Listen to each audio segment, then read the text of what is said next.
Have you been thinking about applying to the VDH Internship Academy?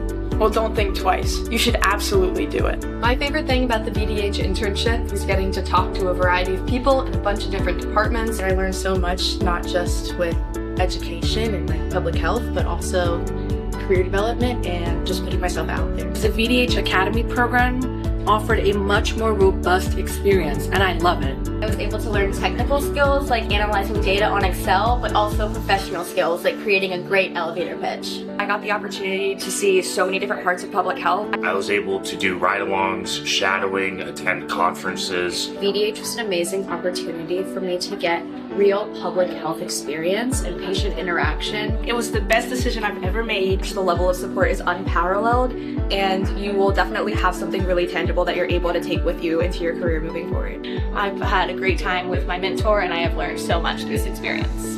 Regardless of your degree level or experience in public health, this is a great opportunity for you. Definitely 100% apply. You have to apply. Like, just apply. If you're thinking about doing it, just apply.